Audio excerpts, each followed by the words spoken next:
What's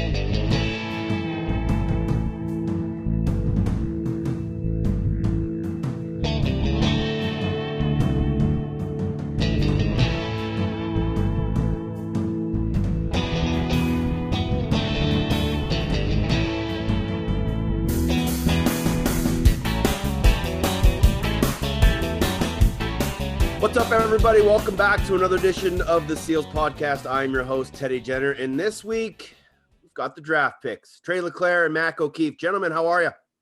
Doing well. Doing well. Thanks for having us. Yeah, I appreciate you guys being here. You guys are all set up in the Seals office looking like a rock stars. How has it been getting settled into West Coast life? Let's start with you, Mac. You're from Syosset, New York. What's it like being in San Diego? Yeah, it's been great so far. Nice to check out the area, meet some of the guys on the team, see what my future is going to be like out here. And, I'm just really looking forward to it and getting excited for the start of the season. Yeah, for me, I've been out here. Yeah, go ahead. Go ahead. You go.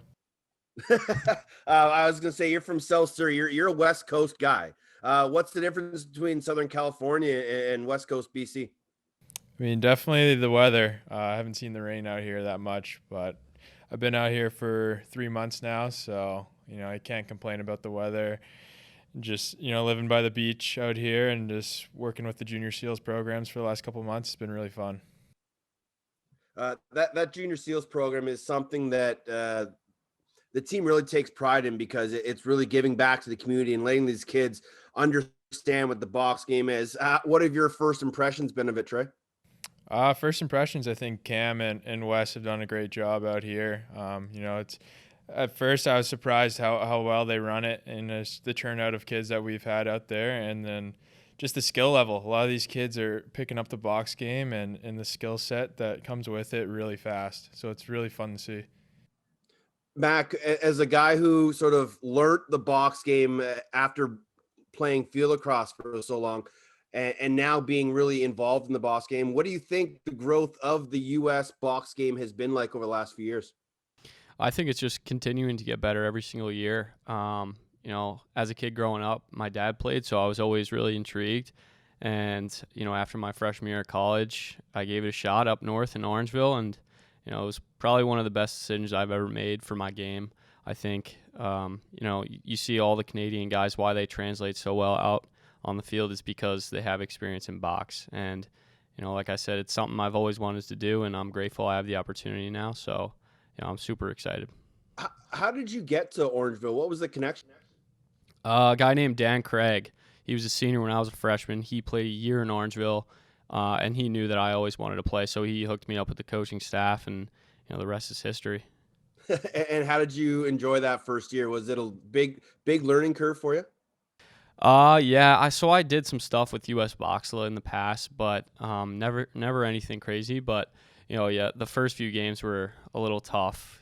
My first game was against Brampton, against Jeff Teat, and some of the best players out there. So it was definitely a learning curve for me. But I'm happy I stepped out of my comfort zone and challenged myself, and I think it did really help my game. And I think I did get a lot better throughout the season as well.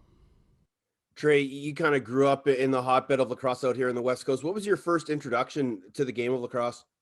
Yeah, so I grew up, I have two older brothers that are 4 years older than me, so I was kind of forced into it, I think at age 5, and I remember kind of my first memory of lacrosse just outside in our local box, and I think I ran out of practice crying because I think I got ran over by one of our coaches accidentally in the drill. So, my first memory wasn't a good one, but I know I picked it up like a year after that when I was 6. And, were you the typical younger brother and had to be the goalie all the time?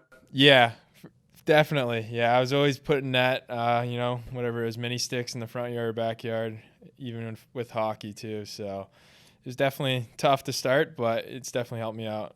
You go from a really strong intermediate and minor program in Semiahmoo. You get picked up by Delta, then you finish your junior career with the storied New Westminster Sandbellies. What was it like to play for that organization that's so well known out west?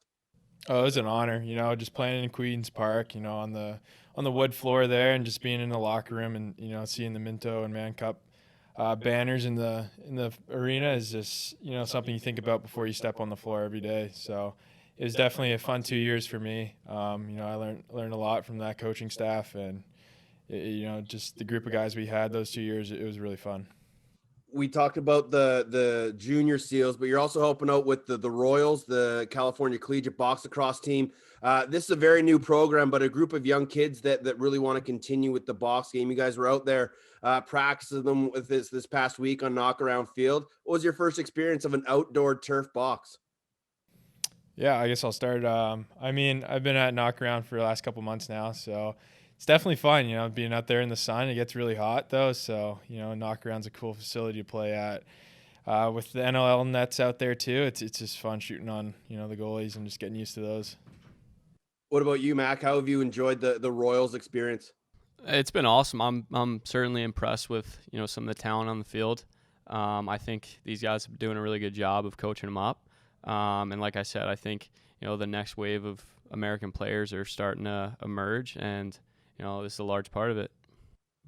Trey, you were recently in the ocean in lacrosse gear. Was that ever something you thought you'd be doing? Because as a rookie, you sometimes get the short end of the stick on these things. Yeah, I knew something like that was coming at some time. Just being a rookie, being a first-year guy, you're going to be put in some situations. But it was definitely a fun experience. It was cold at the start, but just being down there on the beach was nice. So it was fun. Was it very cold? At the start it was cold, but it was kind of refreshing because we had to hike down there and we went the wrong way down. So it was a pretty long hike for us. So it was good, refreshing right at the end of the hike.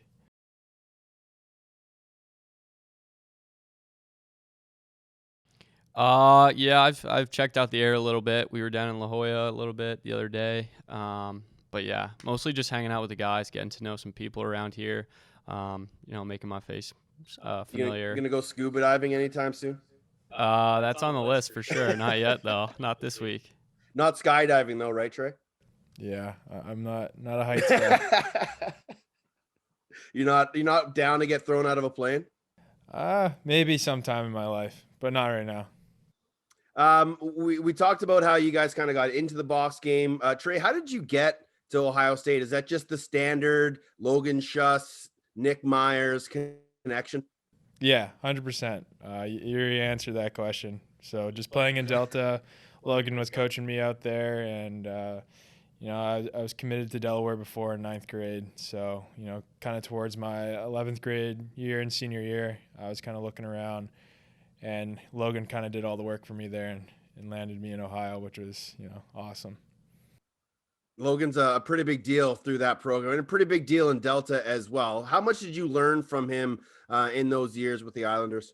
Yeah, he's a legend out there. So, my first 2 years is playing junior A, started at 16. I was a young kid, and he's taught me a lot. Just those 2 years, I learned so much about the game, indoor and just, even outside the game too, just about life, and how you carry yourself, away from the floor. Is there a shrine for Logan on the Ohio State campus yet? I think there's a little shrine for him, somewhere in there. He got a jersey, maybe a stick. I know there's one in the Delta Arena that his mom made. Yeah, for sure. I don't think there's something like that yet, but there probably will be. Yeah, right. Mac, you're a Long Island guy. Lacrosse is huge out there, especially in the college game. How did you end up at Penn State?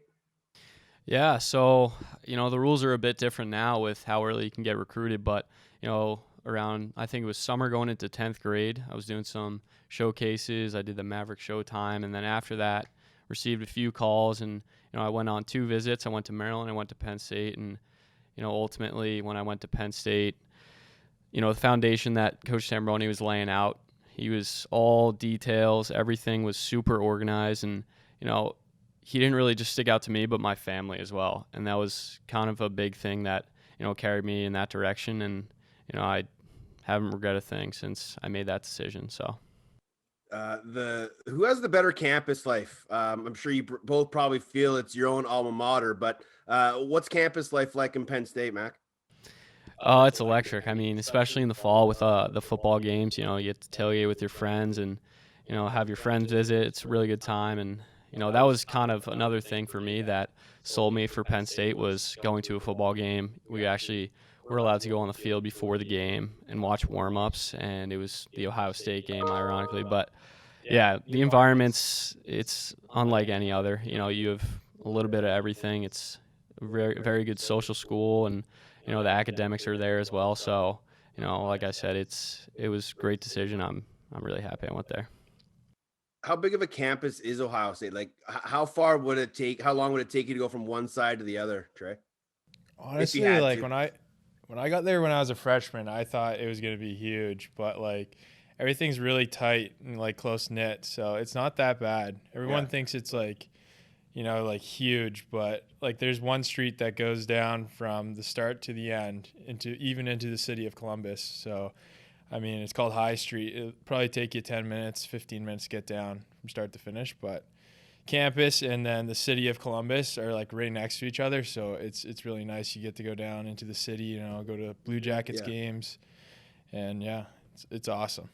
How many football games did you go to over your time? Whew. I've had season tickets, I think, for 3 of the 5 years, so Oh wow. I've probably been to, I want to say 20. I'll put it at 20. We'll say that. Yeah. Was it hard to get season tickets, or was that just something you kind of had to do as part of the process? Yeah, I mean, they kind of have like a little voucher for us student athletes, like an early Yeah. access, and then it's just like a discounted price, so it wasn't bad at all. How many people? Like, was that 100,000 person stadium? That's got to be a pretty cool experience for a jam-packed rivalry game with Michigan. Yeah, I think it's 110,000 Wow. full capacity. So I mean, we sit in the student section, and they have like a student athlete section as well, right next to each other. So it gets electric. You're never sitting down. You're always standing up. So Yeah. it's definitely Did a you ever blast. get that kind of rivalry and crowd atmosphere when you guys were playing in the field game? Yeah. I mean, my freshman year we played up north at their I forget what it's called, their stadium there, but they had their spring game right after, so they had a bunch of fans in there in the big house, and I mean we beat them pretty badly that game, but it was definitely fun. I appreciate you won't say their name still. You won't like say the Yeah, city or anything like that. That's just ingrained nothing. in you from now on. Yeah, 100%. Mac, what was it like as a Penn State guy? The Big Ten is a huge rivalry for all sports. What was sort of that moment where you realized that this is a cool place to be, and sports in the Big Ten are where it's at? Yeah, I think I look back to my freshman year. We go throughout our entire season. We're playing different teams, and then you could tell the older guys how much they cared about this part of the year because it was the most intense part of our season. You really had to dial it in and get ready to play because every team's good and any team can win on any given day. So I look back to a lot of the times we've played each other. It's always a tight game, and they're always really exciting. Was there a competitiveness between you two guys? Obviously, you didn't really know much of each other when you were in college, and probably didn't really talk much at all. But was there a personal competitiveness knowing how good you both were, Trey?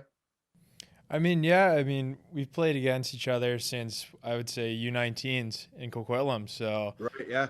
And I mean, our record against Penn State is 0-6 or 0-5. I never beat Max, so it was tough. I mean, him being their top scorer on that team, you kind of, you see the comparisons and stuff like that. So I think, it was definitely a great rivalry matchup with us for the 5 years that we were playing against each other. I completely forgot about that U19 championship game in Coquitlam. You guys both went off. What was that experience like, Mac? That was one of the best experiences I've had in lacrosse. Especially that game. We went down by a ton in the beginning and were able to battle back. But just playing with some of the best players in the world at right before I went to college, I think it really changed my mindset of what it's going to take to be successful. But yeah, it was a crazy game. Luckily, we pulled it out, but really talented group. It's a bitter moment for a lot of us Canadians, Trey, and I'm sure that one Yep. fueled the fire as you went to college and moved on. But how much does that kind of sting, knowing that you haven't really been able to get one over on Mac quite yet? Yeah, it's tough for sure. I mean, that was probably one of the toughest losses I've had, and just, not playing high school lacrosse, just going out there and playing with like that caliber of players. It was so fun, that whole week and a half. So, obviously not the outcome we wanted, but it was a great experience. We had a great team there as well. So hopefully one day. One day we'll get there. Now you're on the same team, so you don't have to really find that. But next time Canada US get together, no offense, Mac, I'm pulling for Tre. That's fair. That's fair enough. When did you know Tre or Mac? Sorry, obviously it was later on in that final year. But when did you know the Gutterding record was in sight? I think it came on my radar before the season started, but knowing Coach Sambroni, like he just just put it on the back burner. Don't worry about it. Just try and be the player that you are and make plays and stay within our system. So I never really tried to let that consume me, because I think the point that if I did get to that point, it would just ruin my train of thought, and I'll be focused on the wrong thing. So I just tried to focus on the team, winning games, and then if that came along the way, it would be cool. So luckily enough, it did, and here we are. That record-breaking game was a pretty special one. Yeah, it was fun. We definitely had a tough season this year, but it was senior night. We were going back and forth with Michigan, and luckily we were able to pull it off in overtime. But yeah, it was a special night, and a lot of fun for not only me, but my teammates and my family as well. From an outsider's point of view, Tre, were you kind of keeping tabs on what he was doing and just amazed at the rate he was scoring goals? Yeah, for sure. I mean, throughout his whole career, we stay in contact and watch, the Big Ten Conference, on the weekends when we're not playing. So, I was watching that game, and, his record-breaking goal was definitely a sweet one bar down. So, I sent him a text later that night for sure. Nice. I don't think many of us really understood how much you guys went through as student athletes through the COVID year, leading up to fall ball and leading up into spring season, all the testing you guys had to do and all the scrutinized eyes that were watching you. How tough was it, Tre, to be a true student athlete, but have to deal with everything else that was going on? Yeah, I mean, the fall was definitely tough. I can speak for probably every student athlete out there that, was competing for, in a spring sport. So, the fall is where you do all your preparation. And, for a lot of guys on my team, like, we didn't have a fall. We didn't practice together. We couldn't see each other outside of the field. It was very tough. COVID tests every morning at 7 a.m.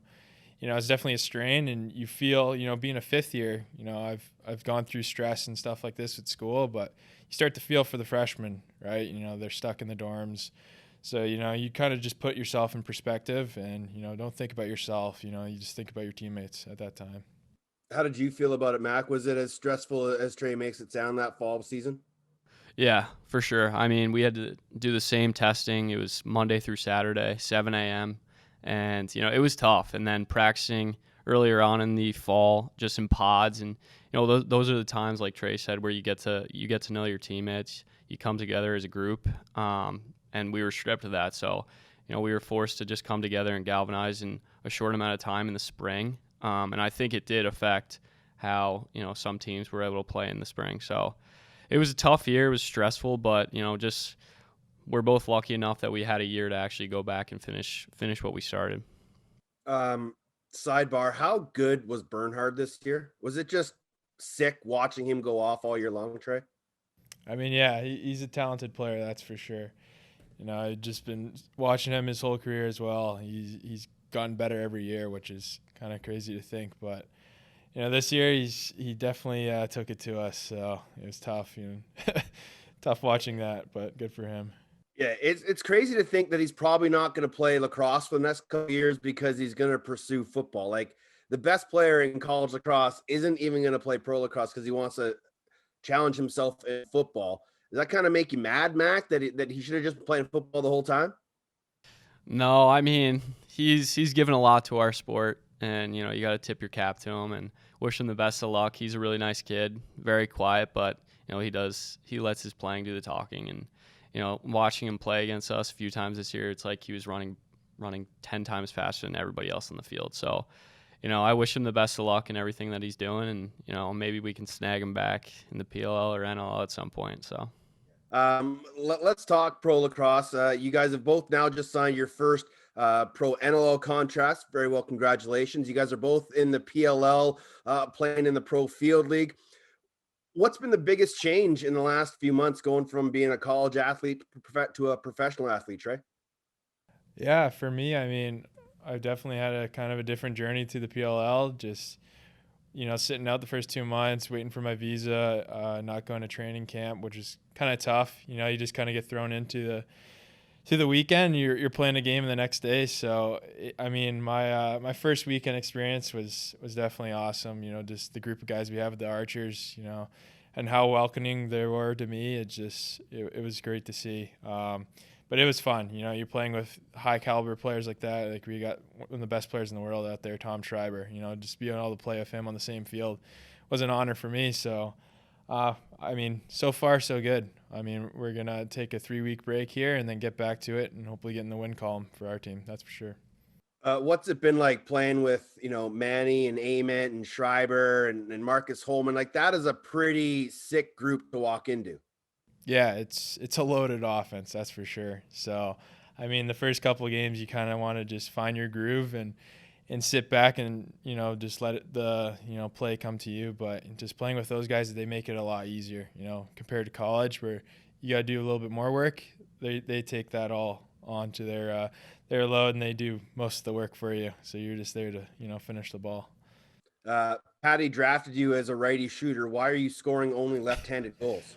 Hey, I'm asking the same question. I just kind of, my first goal of my career or my PLL career, I kind of got forced down to the left side against my first game in the Chrome, and I didn't take the shot. So it kind of was the same play against the Whipsnakes. So I was like, why not? Just let it rip, close my eyes, and shoot as hard as I can. Good things happen.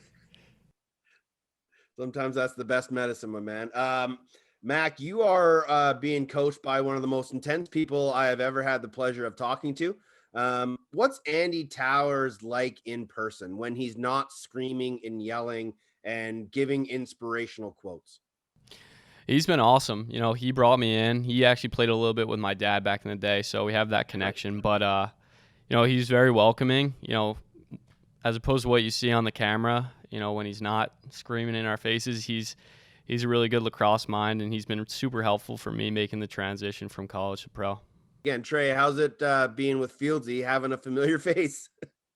Yeah, I mean, I met Connor in Long Island there, and he's just such a talented player, on that left side. So I've got to, take some midfield runs with him, and he's a great guy off the field as well. So I'm excited, to get inside the box with him and, transition that ball to the left side to the right side. Mac, how has your adjustment been to the PLL? Because it's a lot different than just your standard field lacrosse league. Yeah, I think, I look at it like the transition from high school to college just accelerated a little bit more. Everyone's bigger, faster, stronger.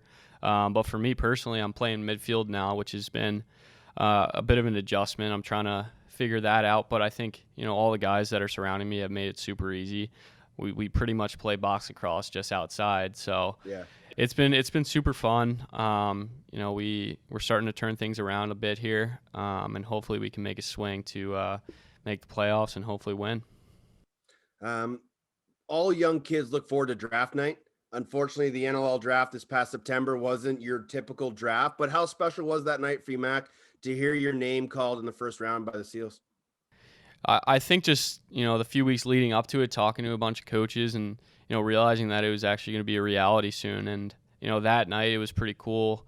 Me and my roommates were just sitting on the couch watching the broadcast. And, when I heard my name called, it was a great feeling. And, I'm super excited to get going. But, yeah, it was a great experience. I know you're thrilled to be a San Diego Seal, but was there maybe a little part of you that wanted to be drafted by the Riptide? I mean, the only reason why would be to play in Nassau Coliseum, but other than that, I'm all in here, so I'm good. Yeah, perfect. We'll get you there. We'll be playing them soon at some point, and we'll get you that game inside Nassau Coliseum because I played there when I was in the league. That's quite a spot to play a lacrosse game in, and it'll be an exciting moment for you, I'm sure. Tre, you went early in that first round. Did you think you were going to be a SEAL the whole time? Honestly, no. Leading up to it, you talk to so many coaches and you have different conversations. So, when the night comes, you're just hoping that you want to go to that great organization. So, I was obviously very grateful to be selected by San Diego, and it's something that you're growing up as a lacrosse player in Canada is like a dream. A lot of guys, growing up playing hockey, getting drafted in the NHL, it's the same thing. Getting drafted. So I was pumped. I couldn't be with family or friends. I was honestly in a hotel when I got drafted, so in Ohio. But it was a great experience. Um, when you look at that draft class and you look at the talent that's there, how excited are you about the future of the game, Tre?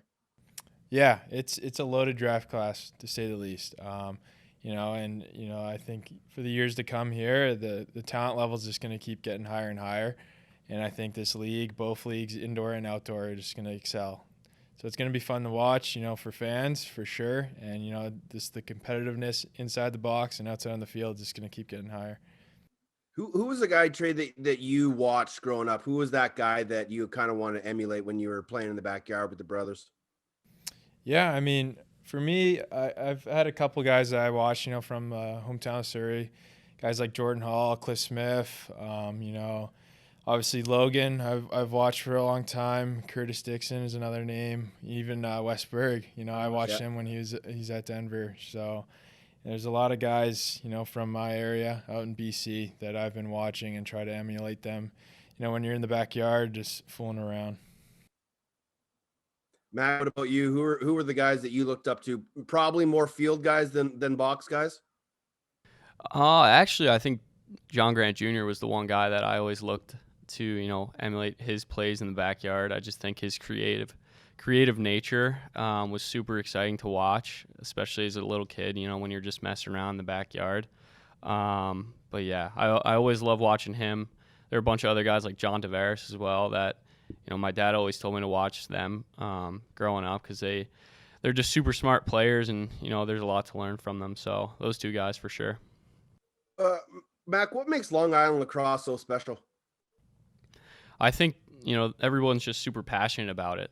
I think there's a lot of tradition with a bunch of the high schools in the areas, and me personally, my dad actually went to the same high school I did, so it was pretty cool being able to follow in his footsteps and have some success there. But I think the game's been around for so long in Long Island, and I think it's just getting better and better each year. You see guys getting out to colleges and having a lot of success. So I think just the passion of the game has helped to get to where it is right now.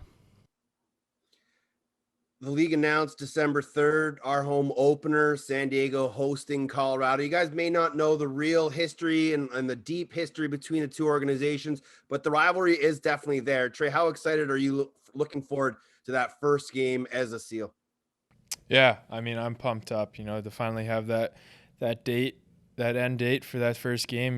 This is what you work towards in the off season. So, I mean, a lot of guys are excited, to get to training camp in October and get this journey started.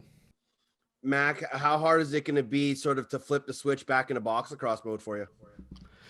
I think it'll be a bit of a transition, but I think if I just stay focused, and just keep working at it, having that date set on the calendar is awesome to have it and, look forward to. But yeah, I'm just super excited, and I'm going to try and learn from all these guys who've been playing this game forever and, hopefully find a spot in that lineup. How much fun are you guys having a knock around playing with Audie and the Royals guys? How fun is that? Seeing the energy that Austin Stotts brings. I mean, he's a character. He's the best. He's such a good player too. He's been super helpful for me, especially just teaching me these little tricks that he does and what makes him super successful on the field. So yeah, it's been fun. Yeah, I mean, the first time I played against Audie was Pee Wee in nationals. So, I've seen him and watched him play for a long time here, but just, living with him now for the last 3 months has been a pleasure for sure. He's a great guy off the field. great humor always, and then in the box, he's just so fun to watch. It's amazing what he can do. Yeah. Are you guys gaming in the household? What's things that passes the time? Yeah, I mean, we play Warzone on the Xbox. Me and Audie are definitely on that. Same with Mooser. Play a lot of NHL. Me and Audie kind of go at it too with that. So there's a lot of competitiveness on the video games, that's for sure. Gentlemen, this has been an awesome chance to catch up. I know you guys are extremely busy down there with the Royals and the Junior Seals and everything that you're doing. I appreciate you giving some time. Welcome to San Diego, and I know the fans can't wait to see you come training camp in December 3rd. Thanks, guys. Thank you. Thanks for having us.